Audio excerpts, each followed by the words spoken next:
Good day, everyone. We are the last reporter, and our topic is all about grading and reporting. So the objectives is, at the end of the lesson, you should be able to A. Explain the functions and grading and reporting. B. Distinguish between criterion reference and norm reference grading. So, introduction. So, ang ganun kuan grading and reporting, kaya ano ang author nga kanang based sa experience sa parent and a school head, grades are very contentious. Contentious means controversial or likely to cause disagreement or argument. Kaya nga naman, like, di ba kung kanang card day, giving of cards, kay di man jud na malikayan nga naay mo reklamo kung naunsa na ang hitabo sa kanang grade sa mga bata or kung unsa na ang ilahang nidako ba or nigamay ba ang grado sa bata. So, there is no card giving day where there is no parent complaint or question about a child's grade. Complaints come in these forms. The grade should be higher. It should not be failing grade. Teacher doesn't explain well. Teacher did not accept project submitted. So, kaning nga part kay kuan gali kanang nadiri ang kanang communication between parents and sa teacher. Kung mga tana ba nga nganong na kanang wala man ni kapasar ma'am. Nya mao na kanang isutorya din sa maestra kung unsay mga reasons ngano gamay o grado ang iyahang bata. And dili sa nato ma-blame ang kanang parents and students. Kay of course kinahanglan jud nila mahibaw-an gali jud kung unsa gali pag kanang compute. So as a teacher kinahanglan sa tanatay kanang kinahanglan tanay kanang ebidensya nga ipakita para i-calculate kung pila jud ang sakto nga grades. Then siyempre, kung mag-enroll ka o sa college, kinahanglan man sad ang grado, di ba? Kay bisag asa nga kanang state of university or bisag asa nga like pwede sa trabaho na kinahanglan jud ang atong grades. And dili na sad di ay ang grades kay importante kundi ang competency. Kung unsa atong nakatunan, skills o unsa ang atong hinumduman sa kanang processing sa kanang unsay gipang-discuss na nakuha ta nga grades. So it will help students to get good grades if teacher discuss assessment and grades before conducting the assessment. So dako sad kanang matabang if ang usa ka teacher kay before gali kanang mo discuss sa assessment kay iya sang i-explain kung unsa ang kuan ba kanang kinahanglanon nga ma-achieve sa usa ka bata, like for example sa performance, sa written, sa quizzes, mga na ba i-explain ba na. Syempre kita college student before kanang nagsugod sa ato ang kanang discussion jud tanan kay gipa-explain man to ni kanang sa atong mga teachers kung unsa jud ang kanang criteria para makuha nato ang overall nato nga grades. So there are 7 things that I to consider discussing with your students before assessing. The first one is explain where the test fits in the bigger picture.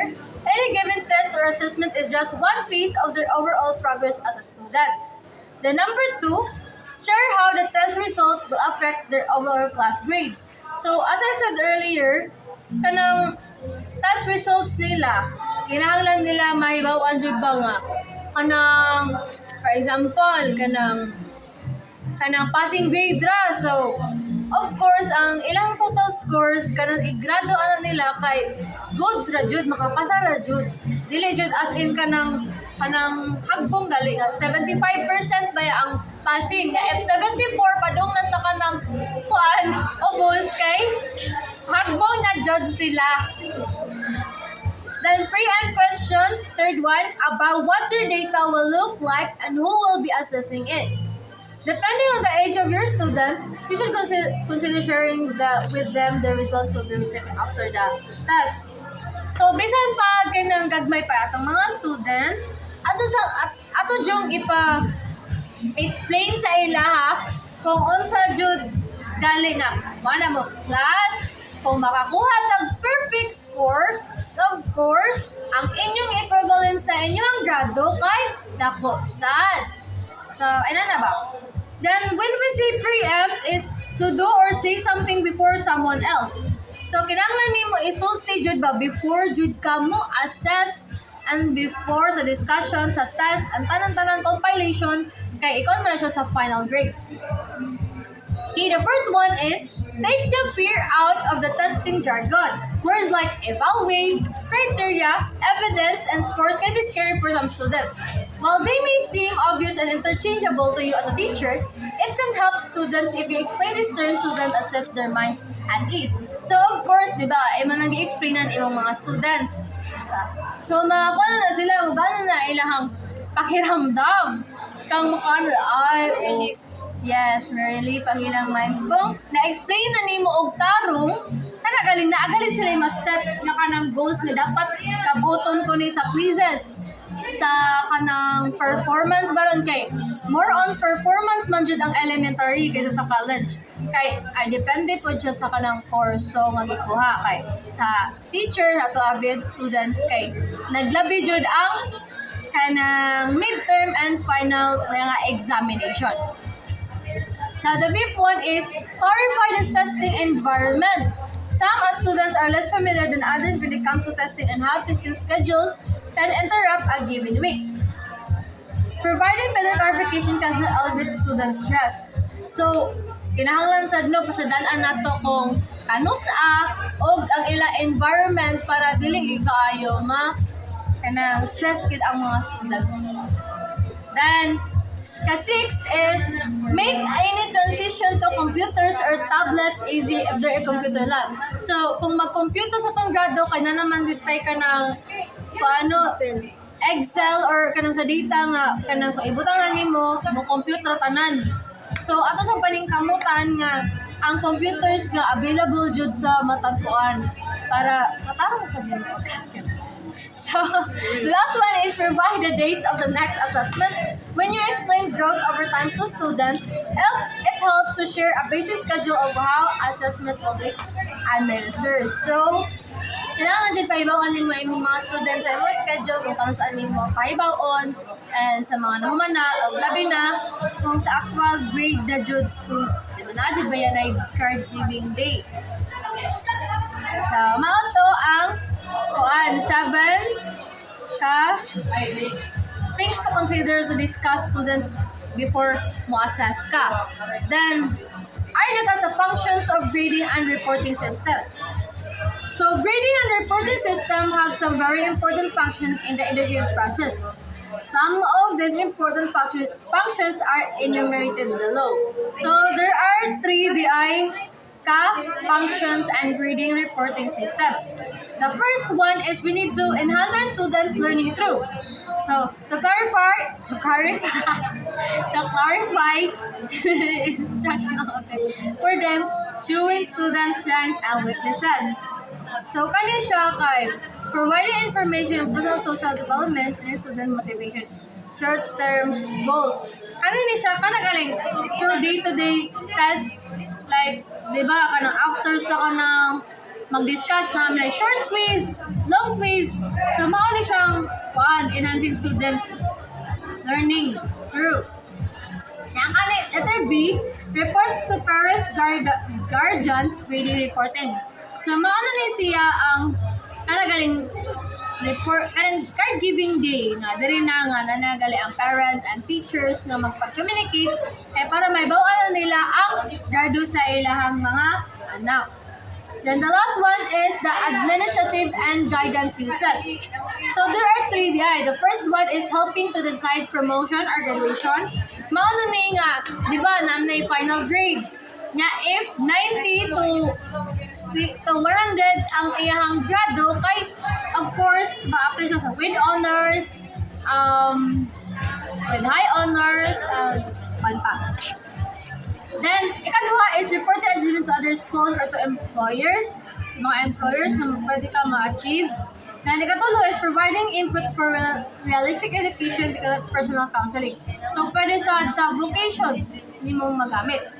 Ang kanina yung tulo is na kanang ang main purpose ano niya kay kana galing reporting by no means exhaust all possible uses of the activity.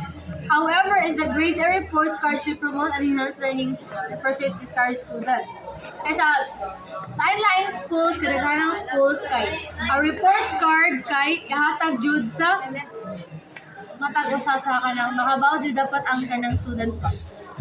So, components of a grading system. Sorry na takay.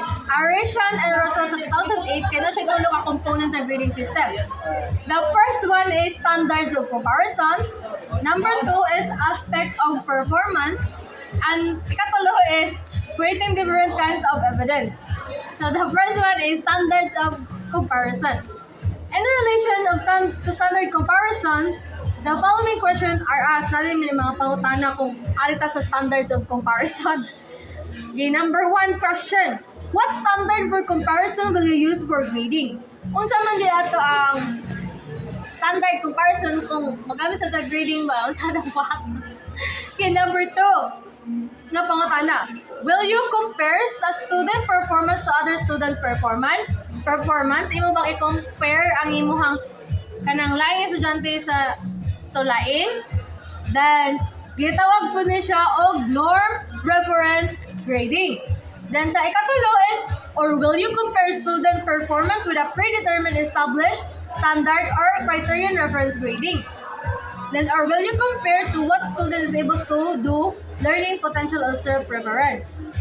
Kung gamitan dyan nato sa outcome-based or competency-based, of course, ang ginagamit dyan sa mga teachers karon is ang criterion reference grading para ma-predetermine ang standards and sa intended learning outcome presented and explained at the beginning of every lesson. So, aspect of performance kay mani ang the second component of a grading system kay ang kanin siya kanang more on paper and pen test, assignments, product, and performance nga kanang ipagbuhat sa every students. Pwede sa oral reports, project, interviews, and portfolios nga makompile nimo. So, another group of educators assert that in addition to academic performance, student motivation and participation kay also, of course, na magiging oral. So, kanang graduhan dyan na siya. So, as I said earlier, naatay ka ng mga components or weight of the components nga makuha nato sa grade 1 to 10 na siya.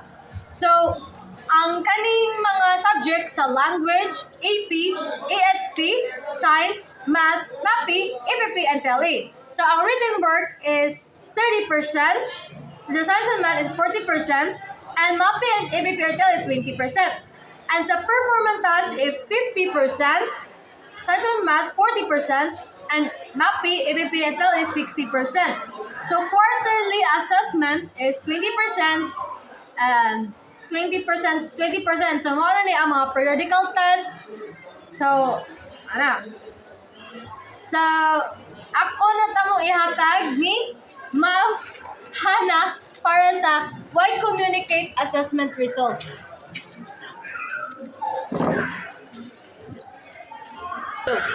Why communicate assessment result? We document our assessment processes for accountability, institutional, and individual memory. Documenting decisions made means learned lessons. So kani siya nga part kay ato jud nga matis ba if na ba improvement ang mga bata or nakatunan. Some pointers in the communicating assessment in order to effectively communicate our assessment result to the following. So number 1, to establish learning outcomes to relate our assessing. So murag magbuhat na nila ba og sa ilahang result. And number 2, document the process we use to assess.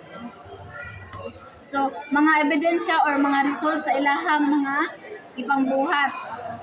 So tie the results back to our learning outcomes to the whether the program servers work as intended note of decision made as result of the assessment, essentials of outcomes based learning. And so kani nga So kaning ikatulo kaning ma-check na nato kung nabay learning outcome ang mga bata o mabuhat na pud ang ilahang result sa assessment or sa ilahang mga nakatunan sa ato ang assessment. We all agree that students are key education stakeholders and involved the assessment progress and their own result in improvement and achievement and objectives. The respectful assessment feedback to the student drives the students to work upon. So, arin na ta sa giving feedback to the students and parents at assessment. So, if mohatag ta og kanang feedback, dili jud ba sayon kay nasa gamay mga bata nga gamay nga istorya kay ilahan dakon. If mohatag ta og feedback dapat kay una ta sa positive dili sa negative. So giving feedback is never easy. It is important that the feedback progress is handled delicately before are some points that guide the teacher and assessor during feedback. So muhatag ta dapat kanang hinahinayon nato dili nato siya kanang kaliton ba kay ang mga bata dili sila pareha og utok ana poy uban nga lainon og sabot na poy uban nga dawat sa kamag-uran.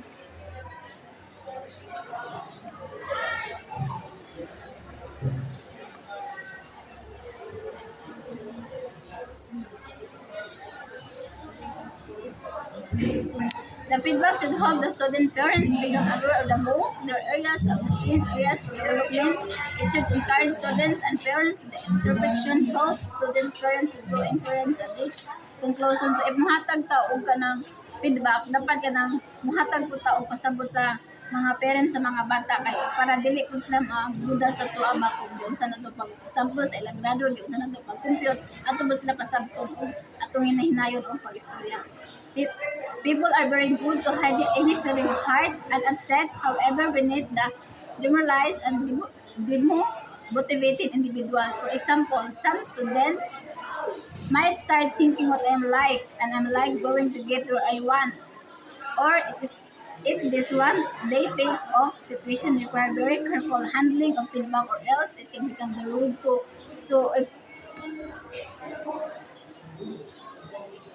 if muhatag ng feedback, dapat atong i-motivate ang estudyante. Ino na to nga, dahil naniyon ni siya dahil, dili na to siya kanang dili na to siya kanang paspasod o istorya, dapat ato siya hinayon kay aron makasabot ang bata o dili sila magrigol ang iyang hinahina. If the sort of level of trust does not exist between the teacher and the students and parents, discussion become very difficult of the purpose of feedback is defeated. If teachers outcome the feedback with students and parent out allowing discussion of comment feedback session becomes a fiasco where the students and parents do not share hopes aspire instantly comment on the development action no further progress and take place if teacher knows the profile of the students and parents beforehand and this method helps navigator feedback discussion appropriately. This result in greater acceptable feedback. So, if mahatag ta og feedback sa mga inahan o kuan kay dapat maghimo ta og kanang kuan kanang sabi mo rag later ba nga kanang dapat kay modawat sa mga feedback nga bati or dili ba aron makasabot pud sila.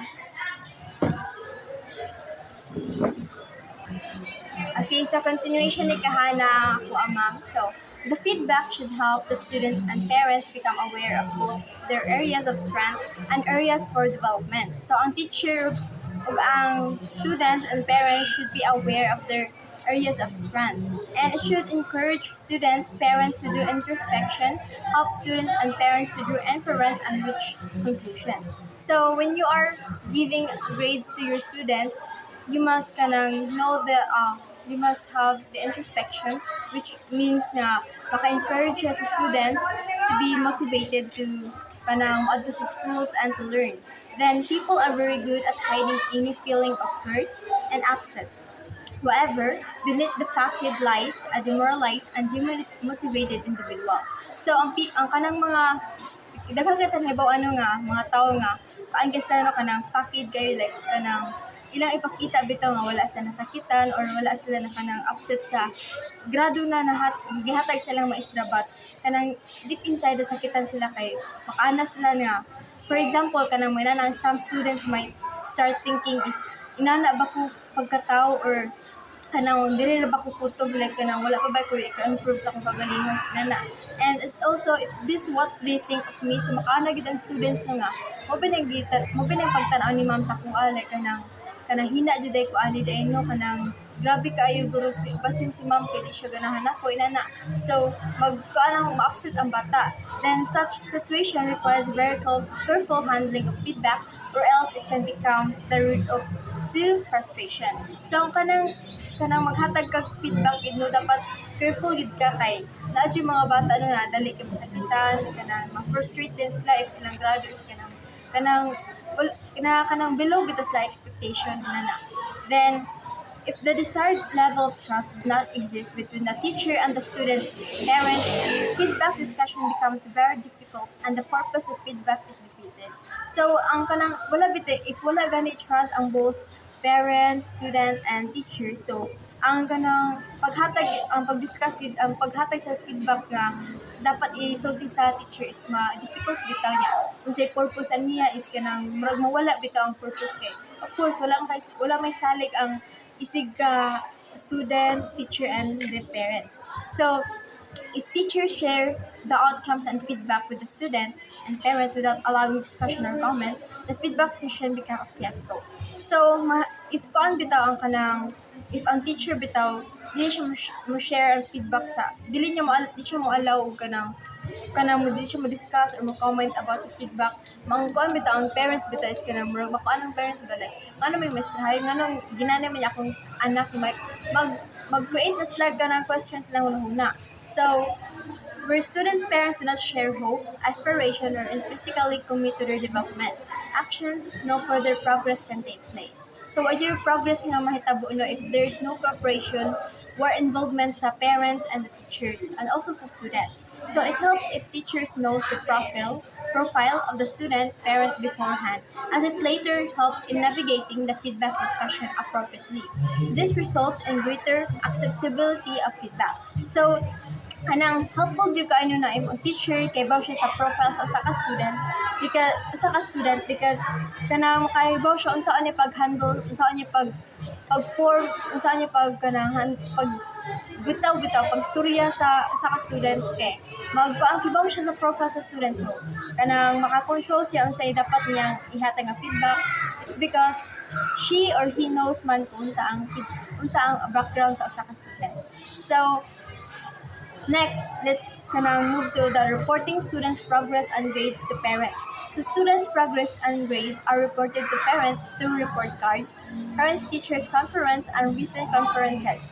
They are explained below. So ipakita na mo dire kung saan ang kanila. So ang student progress and grades kay iko ang ginipaagi siya ma-report card. So kanang every grading no, every semester maghatag gid og grado ang kanang teacher sa unsay performance sa students.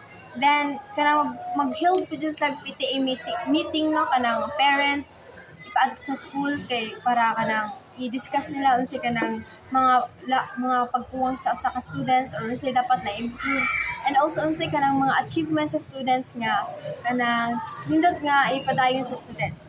Then report card is a standard method of reporting students' progress and grades to parents. So ang kanang report card no kay kanang usa gini ka method nga i-report, usa ni ka method nga makita bitaw na evidence ang kanang teacher, na evidence kung ang teacher kung unsa ang kanang performance, unsay performance ipakita sa students inside their classroom. So dira pod makita ang mga progress no, unsay mga kanang sa students, need pa ba nila i-improve ilahang grado or okay na ba to siya inana.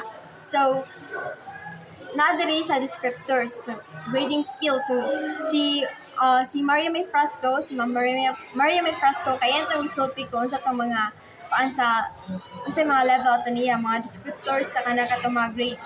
So first no, katong 90 to 100, so mo na siyang outstanding. Then 85 to 89, mo na siyang very satisfactory. Then 80 to 84, maling satisfactory. Then 75 to 79, mo na siyang fairly satisfactory. Then ang below 75, mo na silang mga students nga wala makamit sa expectations sa teacher. Like, wala na ma-meet did not meet the expectation. Then, report cards convey letter grades like A, B, C, D, and F. Sometimes with or so a student may get an A plus or A minus, A B plus or B minus, and etc. So some reports cards convey numerical grades such as 85 in math, 93 in English, and 88 in biology. Still, other report cards simply have pass or fail. The different student report card include affective characteristics such as makadiyos, makatao, makabansa, and makakalikasan. So, sa mostly gid ang makuha ni kanang A plus, B plus, C, F, adto gid siya sa elementary. Pero so far wala pa na nahitabo sa kanang high school na mo na nagagamit as kanang grading system no kay ang sa high school no kay lang gi kuan nito kanang mga numerical grades like 85, 99, out 89 inana. Then also kanang napoy depende sa school if napoy uban nga ilarang ikanang kuan kita like ang student is nakapassing ra ba, fail ba sila, inanaray putang ipakita nila. Then ang kaning A sa kanang ano, meaning anong A sa kanang report card na makita na to sa report card sa estudyante kay kanang excellent. Then ang B mo na ang good, then ang C mo na ang satisfactory, na pwede kaning passing, then ang F mo na siya ang not passing. Mo na ang mga example mo na gamiton sa mga student, ang mga teachers sa elementary level. Then, written progress reports. This can be weekly, bi-weekly, or monthly reports of the student's progress and achievement, according to Macmillan 2007. So these written reports may include the student's performance on tests and quizzes, projects, and oral reports. This can also include information about the student's motivation, cooperation, and behavior, as well as suggestions for how parents can help the student improve his or her performance. So, napay ka ng mga reports no like written progress reports nga ikuan sa mga teacher buhaton.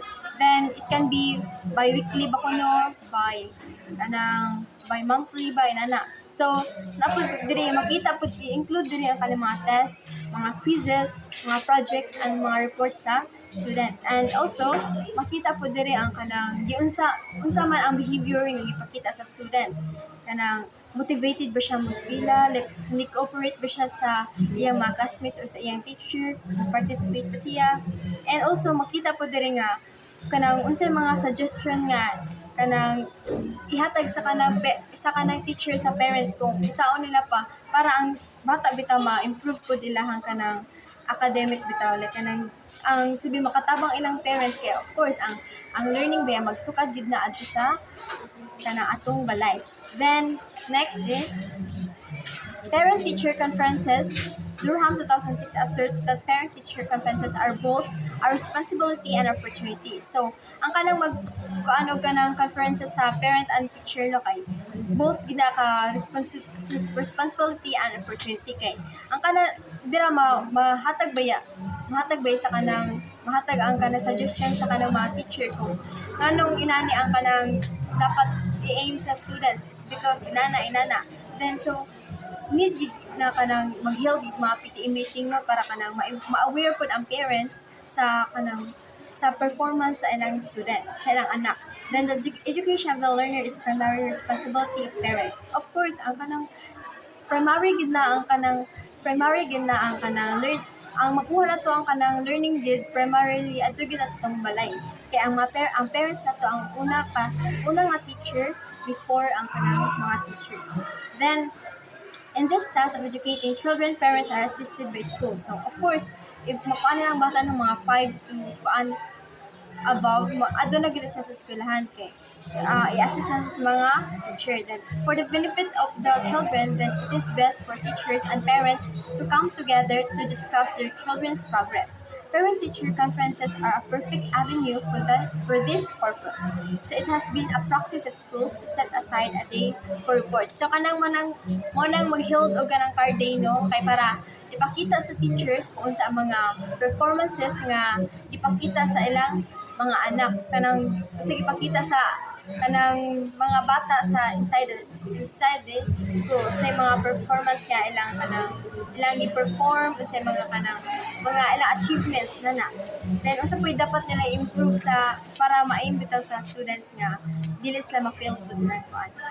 And then also mas maka-benefit ba ya if kanang na-involvement sa parent at sa teacher para bitaw ma-listen bitaw ang kanang frustration sa students like kanang matabangan sa parents kung unsaon nila ang bata para mas ma-motivate sila sa eskwela.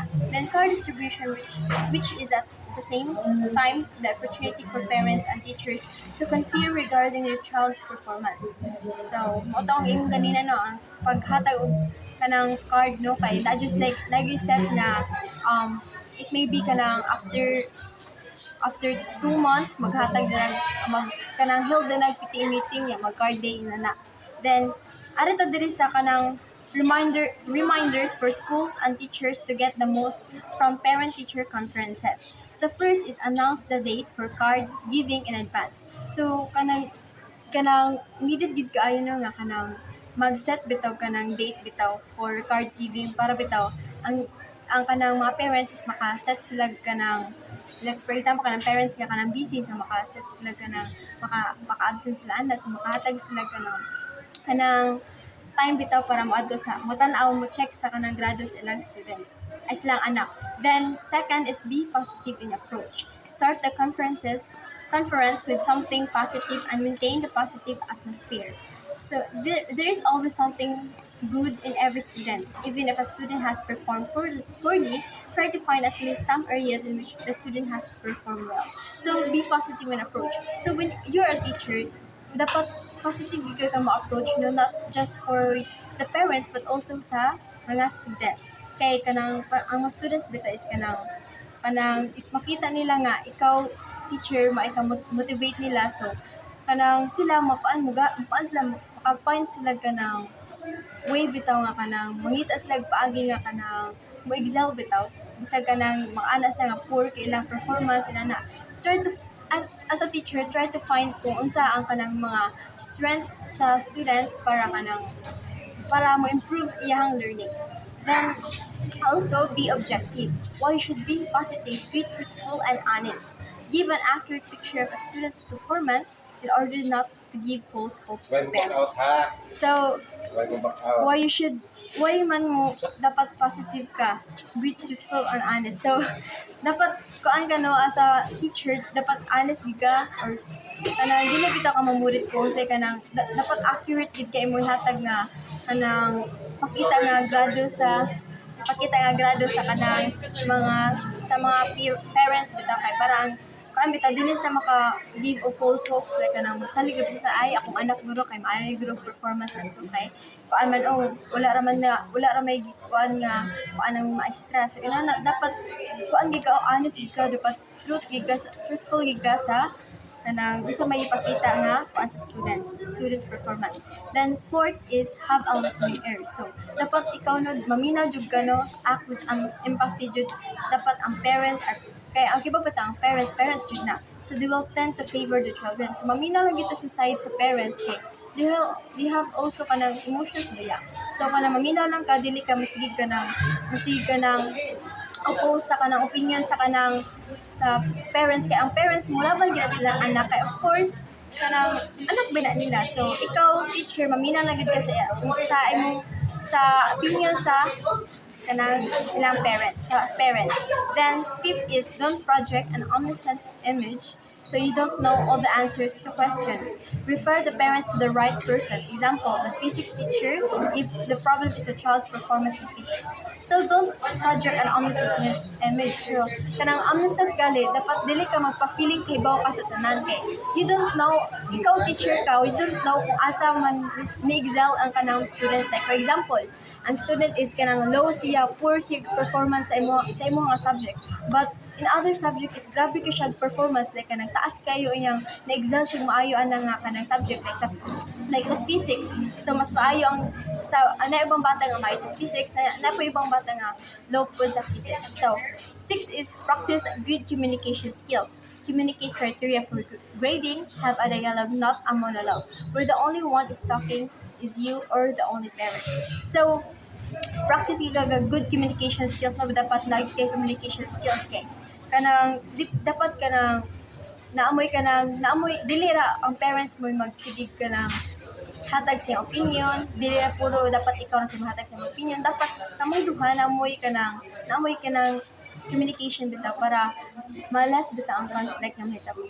Then also ika-7 is don't talk about other students. So the focus of the parent-teacher conference should not only be the parent's child. Never compare the child with other students. So, usa gid ni ka kung ano na ang teacher dapat dili niya i-compare ang performance or ang kanang unsa man ni perform ang students. So, dapat fair bitaw ka kanang dapat confidential ang bitaw kung unsa ang kuan sa bata, dapat ikaw ra makibaog ang parent, dapat dili ka mo sigpanabi sa uban students kaya kaning bata is inana hina kay siya, dapat inyo siya ano na. So dapat ikaw fair kang treatment sa imong students, like dili ka sige ka lang compare sila para di bitaw sila frustrate bitaw sila upset na nani din si ma'am kana i-compare ka sila students. So instead dapat imo sa motivate to learn and to achieve more. Then also sa ikawalo, and with encouraging note in the same way that you began with a positive note. It is not the end of the world. So dapat ikaw as a teacher dapat encourage nimo imong students nga kanang dapat positive lang sila kay dili pa man ni end of the world. Dapat kay pwede ma-excel, dapat dapat mag-pray lang ka pirmi, positive lang ka pirmi para dili bitaw sila din ako mas pila mang kay ba't kaya akong performance, dapat i-motivate mo sila. So to sum up everything, so we document our assessment processes for accountability. So teaching leads to ascertaining learning, reporting and communicating assessment results. This assessment results should be communicated clearly and accurately to learners as well as parents for improved learning. So dapat dapat i-communicate nimo, i-communicate ka sa students o sa parents sa students, dapat clear gid ka, accurate gid ka mosulti, dapat wala harong ka ng mga joke ra, dapat ka nang tinuod gid nga performance ipakita nimo, dili lang ka nang tungod naluoy lang ka kay kanang inani. So dapat kanang honest ka sa teacher kung sa ang performance ang ipakita sa students para mas ma-improve ilang learning. Then sharing assessment results is an opportunity to tell an important and meaningful story. Your role is to educate stakeholders about context, background, methods, results of assessments, and to involve them in making sense of the results and identifying possible solutions or next steps. This is reporting. So, ganina sige na tag-storya nga kanang mag-held ka ng harding dapat imong isulti kung saan kanang dapat mga possible solutions or steps bitaw para dili bitaw ma-failed ang students. Then we all agree that students are key education stakeholders. So of course kanang mga students key gid sila usa gid na ka stakeholders sa education. Then when they are involved in the assessment process and their own learning, this result is an improvement in achievement. So an objective, transparent and respectful assessment feedback to students drives home the points which the students need to work upon. So, mao ra to. Thank you, ma'am.